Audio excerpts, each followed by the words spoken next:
dengannya. Ada kisah yang lain Bapak Ibu sekalian, seorang budak, dinukil juga, dia sangat soleh. Karena solehnya, waktu lagi diperjualkan, belikan di pasar, maka ada seseorang orang soleh juga kaya beli dia.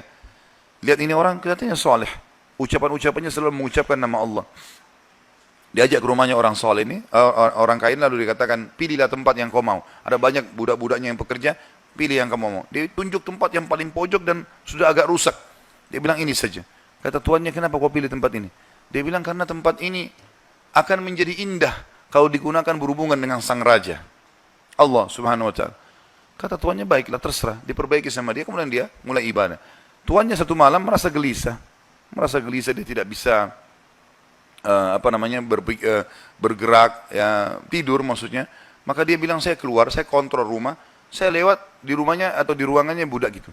Saya lihat atap rumahnya seperti terbuka dan ada cahaya yang masuk ke dalam. Malam hari zaman dulu tidak ada penerangan lampu kayak kita.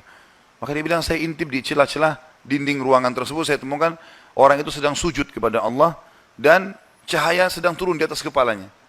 Maka saya dengarkan doanya dari malam sampai pagi dan selalu dia ucapkan setiap dia minta hajat, lalu dia mengatakan, ya Allah, penutupan doanya, sesungguhnya kalau bukan karena haknya Tuanku sekarang ini yang aku harus berikan, maka aku akan habiskan seluruh umurku ibadah kepadamu.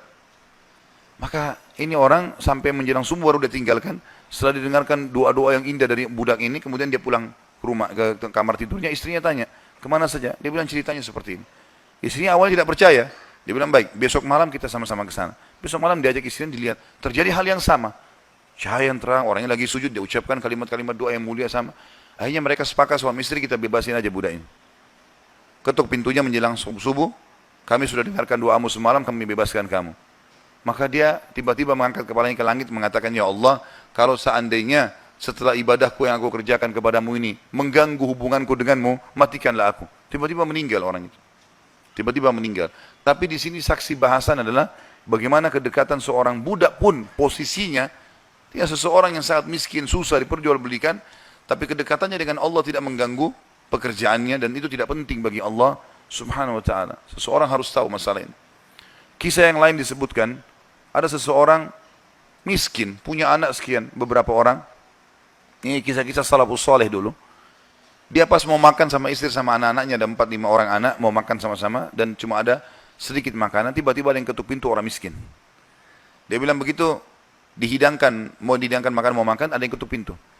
Saya suruh istri saya buka, dibuka pintu, ternyata ada orang miskin yang minta. Mereka miskin, ada orang miskin lagi minta. Kami sudah sekian hari nggak makan, berikanlah makanan. Istrinya tanya dia, kasih makanan.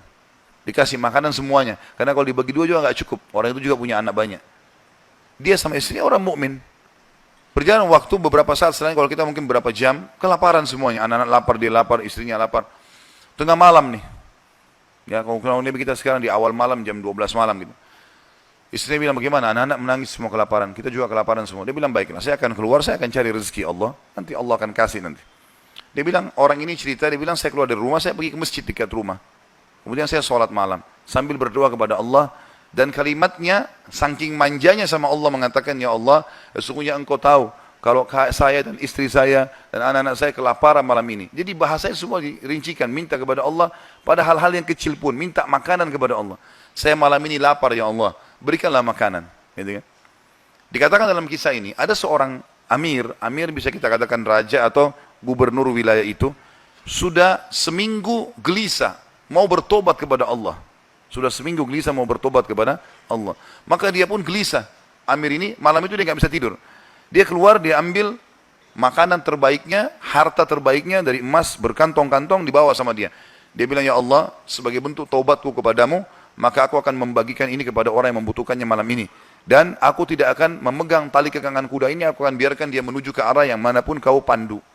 Maka kudanya pun jalan, hanya masuk ke dalam masjid yang ada orang susah tadi. Ini kisah nyata. Pada saat masuk, dia bilang, Amir ini bilang, saya tidak tahu kenapa kuda saya ke sini. Tapi ini rumahnya Allah, pasti ada sesuatu. Dia bilang, saya turun dari kuda, saya masuk, saya temukan orang itu lagi berdoa. Dan doanya minta makanan.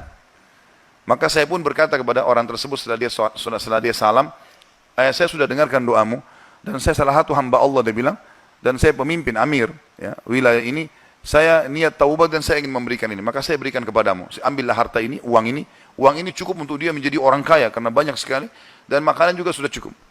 Dan dia bilang, Amir ini bilang, pemimpin ini bilang, kalau seandainya kau butuh apa-apa datang ke istana saya saja. Jawaban orang itu di depan raja tadi, pemimpin wilayah ini, dia bilang, kalaupun saya butuh, saya tidak akan datang kepada anda, tapi saya akan datang kepada Tuhan anda dan Tuhan saya, Allah yang telah membuat anda datang malam ini membawakan makanan. Coba kita bayangkan kalau kita di posisi orang ini, teman-teman sekalian. Kalau misalnya kita lagi punya hajat, kemudian ada satu orang yang kaya datang kepada kita. Kemudian dia menawarkan kepada kita solusi, misalnya kita terlilit utang, atau misalnya kita mau bayar rumah sakit, atau apa saja. Lalu datang orang mengatakan, baiklah saya akan bayarkan. Mungkin pikiran kita pendek sampai di situ. Kita akan mengatakan, baiklah. Apalagi dia bilang, pokoknya butuh apa saja datang ke saya. Ini nomor telepon saya. Saya yakin kita akan lupakan Allah itu. Kita akan ke orang itu. Ambil pelajaran dari orang soleh ini. Di depan orang itu dia mengatakan, saya tidak akan datang kepada anda, tapi saya akan datang kepada Allah, Tuhan anda dan Tuhan saya yang telah membuat anda datang membawa makanan malam ini. Jadi justru kalau sudah dapat solusi, jangan malah jauh dari Allah ini. Malah harusnya jadi lebih dekat kepada Allah SWT. Allah mudahkan seorang dokter, resepnya bisa membuat kita sembuh, bukan karena resep dan dokter itu, tapi karena Allah SWT yang ingin itu. Gitu kan? Harusnya kita jadikan sebagai momen untuk lebih dekat lagi kepada Allah. Dan kita mengatakan, ya Allah, sebagaimana engkau mudahkan dokter ini menjadi penyebab aku sembuh, maka mudahkanlah setiap kali aku mengalami sakit misalnya, maka kesembuhan datang dari sisimu, bukan lagi dari dokter atau dari obat itu.